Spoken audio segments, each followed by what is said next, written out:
আসসালামু আলাইকুম প্রিয় ভিউয়ার্স, একটি খামার বাড়ি থেকে আপনাদের সবাইকে স্বাগতম। তো প্রিয় ভিউয়ার্স, আপনারা জানেন যে আমি আমার যে পারিবারিক ছোট্ট খামারটি করেছিলাম, কারণ অনেকেই জানেন যে আমার বাড়িতে জায়গা একদমই অল্প পরিমাণ। তো সেই ক্ষেত্রে বড় কোনো ফার্ম দেওয়ার মতো অ্যাবিলিটি আমার ছিল না একদম প্রাথমিক পর্যায়ে। তো সর্বপ্রথম আমি যে খামারটি করেছি সেটি হচ্ছে ১০০টি মুরগি লালন পালন করা যায় সেই ধরনের একটি খামার আমি করেছি।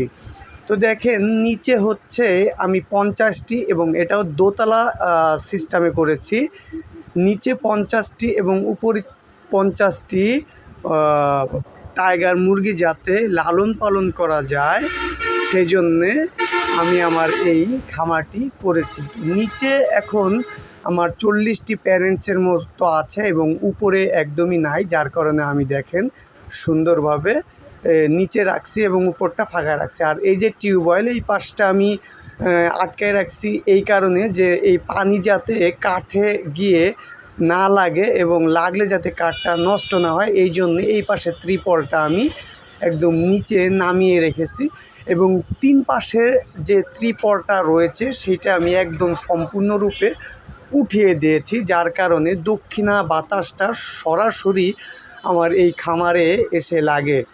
তো প্রিয় ভিউয়ার্স, আমি যে টাইগার মুরগি লালন পালন করতেছি, ইনশাল্লাহ আপনাদের দোয়ায় আমার মুরগিগুলো অনেক ফুরফুরা মেজাজের রয়েছে। দেখেন, আমি নিচতলায় ৪০টি প্যারেন্টস তৈরি করতেছি, ৪০টি প্যারেন্টস তৈরি করতেছি আর এদেরকে পরিচর্যা করতেছি। এদের বয়স আজকে হচ্ছে ৮৮ দিন। আর দেখেন, উপরের তলায় একদম পরিষ্কার, উপর তলায় কোনো মুরগি আমি রাখিনি, কারণ উপরে রাখার দরকার পড়ে নাই। তো নিচে আমি প্যারেন্ট যেগুলো তৈরি করতেছি ওইগুলাই।